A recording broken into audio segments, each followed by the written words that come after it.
Hey everybody, Derek back, and I'm here to give you another video for the Walking Dead countdown to the Season 5 premiere of Walking Dead. We are exactly 64 days away from October 12th, getting closer, and in order to help us count down, I'm going to be doing some videos in order to help us get to that date, pass the time a little bit. And today I want to kind of do a what if type of video. As we know, a lot of different scenarios have occurred in The Walking Dead that could have turned out various different ways. You have a lot of events that one way or another could have went a different route if the writers would have written it a different way, or if, the characters would have just felt differently at the time.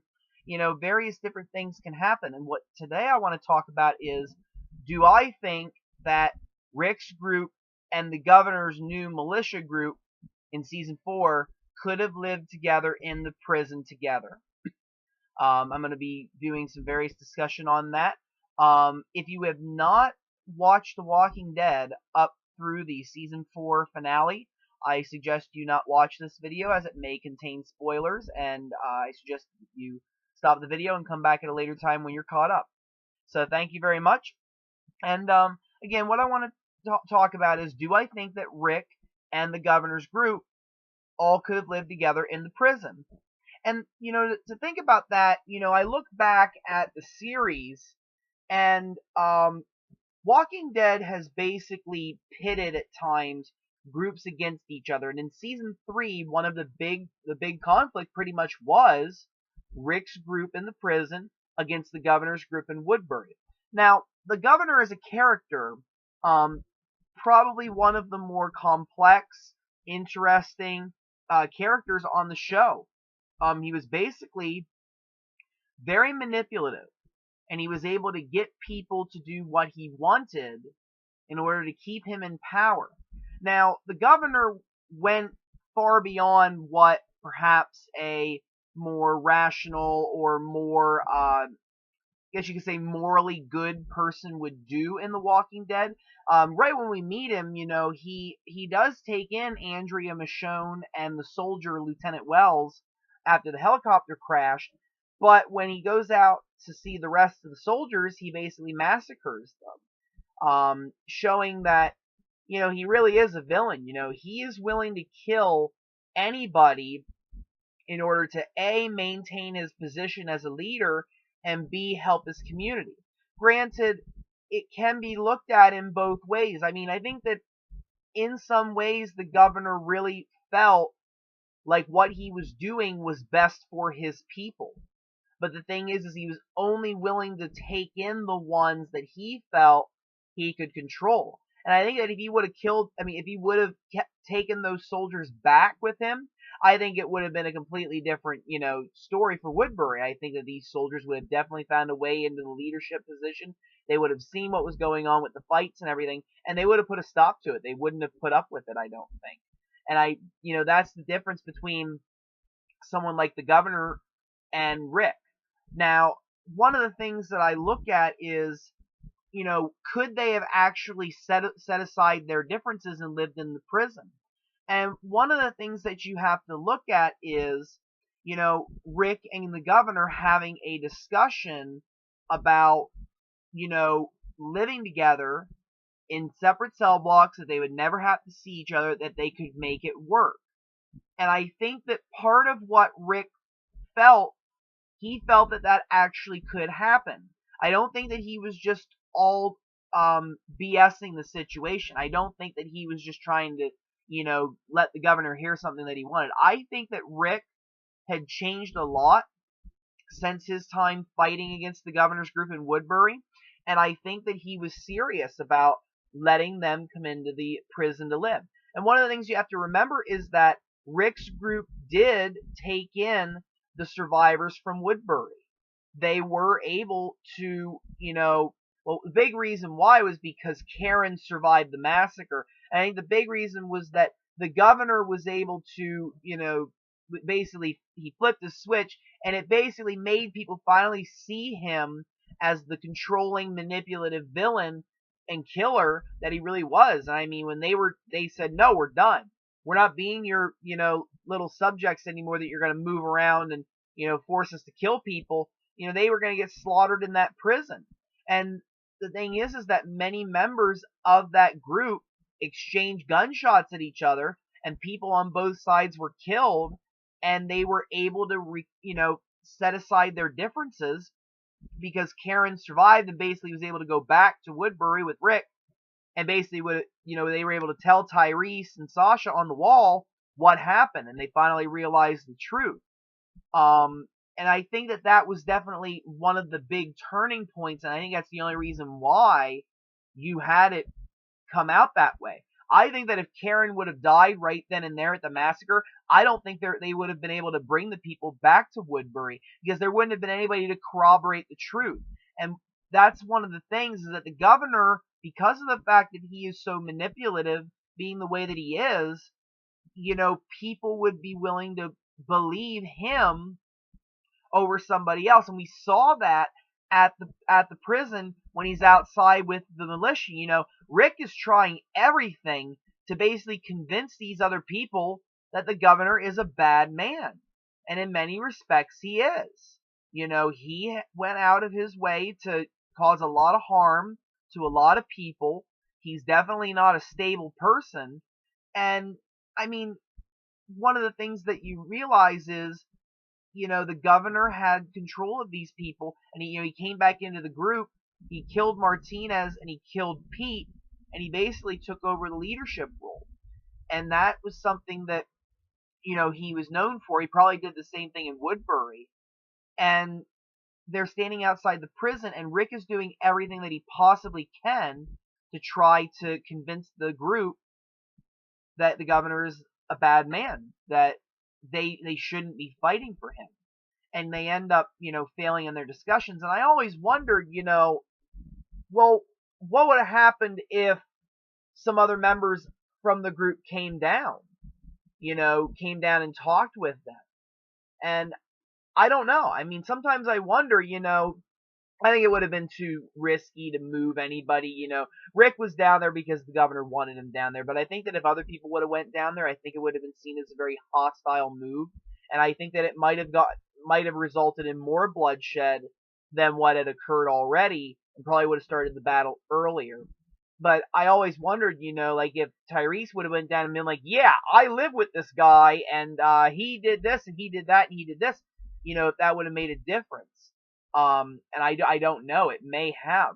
But I think about these groups, the fact that Rick was willing to let the survivors from Woodbury come in, you realize that some people are able to move past their differences, and they're able to realize what happened and move past that. And that's the thing. I mean, you have to understand that there were a lot of innocent individuals that got killed on both sides. I mean, Rick's group, when they invaded Woodbury to rescue Glenn and Maggie, not everybody in that prison, not everybody in Woodbury knew that they were holding Glenn and Maggie there. They were just doing their job, guarding the wall. Most of them were probably guarding the wall to make sure that walkers weren't getting through, that the bandits wouldn't come in. I mean, and they killed them. And it's, realizing that they were able to move past those differences, makes them realize that they understood the situation. They understood what happened. And groups are going to do that, Various different types of groups, depending on who you are, will determine your relationships with each other. And I think that because of the fact that the governor, massacred everybody and left, people were able to see the truth of him, and that's why Rick's group and the former Woodbury civilians were able to overcome their differences. And I always ask, could the governor's group and Rick's group overcome their differences? And I just don't think that they could have, honestly. And I think that the big thing is that the governor was too far gone. And that's something that they really emphasized in this, the episode is called Too Far Gone. And I think that it describes the governor, that the governor was too far gone. He had moved past civilian life and had gone to become a complete maniac. when his switch flipped, which I think it flipped again when he beheaded Herschel in front of everybody, he was gone. And there was just no coming back for him. And that was something that you can see that in the difference between Rick's group, or Rick in general, even the characters there, and the governor. Because you think about it, the line at times between the governor and Rick was very thin. And what I mean by that is that you look at some of the actions of Rick and his group, and you realize that they went down the same path that the governor did. The difference is they came back. And I think the perfect example of that is Randall. They almost killed Randall. They were prepared to kill this kid. And when you think about it, Randall was in a very similar situation as perhaps the militia, where he comes into town to come scavenge for supplies, and all of a sudden there's gunshots and his friends are dead. Now, I'm not going to say that Dave and Tony were the best company. Believe me, they weren't. But you realize that you don't know what all happened in there. You don't know what's going on. You're freaked out, and you're thinking there's a bunch of bandits that came into the town. You're now in a pickle. And even though Rick shouts out to the group what happened, well, you still don't know. Again, that could be a trick. So you can kind of see both sides of it. I always said Randall was kind of in the same situation. But again, they came back. Rick and his group was able to come back from going down that dark path and almost becoming what the governor became. Because if they would have killed Randall, it wouldn't have made them any better than the governor's group, in my opinion. They may have been able to justify it, kind of like how the governor did, but it doesn't mean that, what they did was right. And I just think that the problem is that the governor is one of those individuals who is too far gone, where he has definitely lost all sense of morals. And I think that certain things cause that to happen. One being the loss of Woodbury. Two being probably the loss of his eye and the loss of his daughter, Penny. I mean, I think that a switch definitely flipped when she was killed by Michonne. And then you got the final straw where the governor's trying to rebuild his life. He finds the Shamblers, Lily, David, and Megan, and Tara, excuse me, and he loses Megan to a walker, and Lily comes over in the field, and I think that all of this combined shows that basically the governor was too far gone. Too much had happened. He'd done too much, and there was just no coming back from that. I don't think that he was ever going to come back from that. I don't think there was any change for the governor. And I think that it goes to show that I don't think that these groups would have been able to live together, because even if let's say that somehow, some way, they let him in. Okay, so they let these guys in. They say, okay, you can take D, we take C, end of discussion. Well, the governor's not going to just sit tight in there and, be cool with getting this nice little cell block. No, he's going to want the whole prison. His goal was always to want more. His goal was always to be in total control. There was no separation of power here. He wanted to be the one making the calls. And if he knows that there's another group over there that has area that he wants, he's going to do what he can to get it. And I also think, in addition to that, I said, well, what would have happened if, like, Carl standing up there, he's got the shot on the governor, he claims. I always wonder, what would have happened if he would have taken that shot and killed the governor? Would they have been able to convince the others to throw down their guns? And I think that the answer to that, again, is still no. Because, again, the governor had them convinced that probably about like Rick's group was bad, but in another sense, you also had the governor convincing them that they needed this prison. They needed it because they were living in basically like RVs, trailers, cars, that were hooked around in a campsite. Even though they had pits and stuff around it, it's still not the safest thing. A prison is a lot safer. even if it was starting to, the fences were starting to crumble at this point, nonetheless, I'd rather be living in a prison in a Walking Dead world than cars or, fences and stuff like that surrounding me.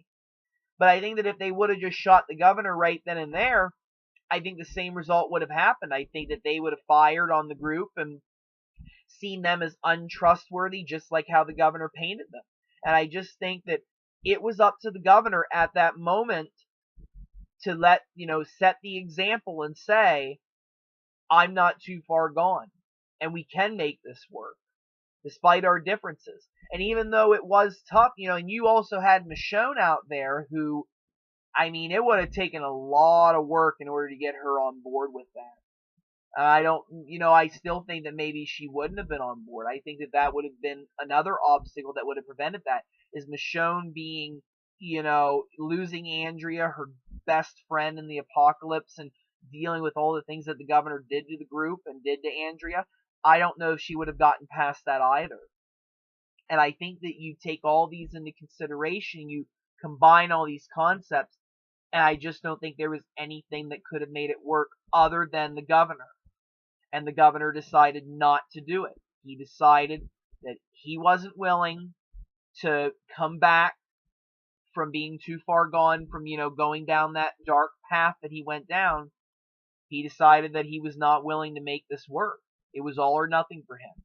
Because of that, because of the fact that the way the circumstances were set up, I just couldn't have seen any other possibility that these two groups could have lived together unless the governor would have let it happen. And he wasn't willing to. So that's why I don't think it would have worked. It is interesting to think about these kind of things, and there's a lot of what-if topics out there that are definitely interesting to discuss and elaborate on. So I want to thank everybody again for watching. I want to thank anybody who has subscribed already or watched the videos. I do appreciate it. I do have a lot of knowledge of The Walking Dead that I would love to share with people. So if you guys have any questions or comments, or you want me to do a video topic, suggest it. I'll give you credit for your suggestion. I will thank you very much for your contribution. And again, I just want to thank everybody for watching. This does mean a lot to me. I'm glad I'm able to share this with everybody. And we are 64 days away, and I know that we are going to get to October before we know it. Time flies. It really does. And I'm very excited for this upcoming season of Walking Dead. So thank you, everybody, and you have a good evening. Thank you very much.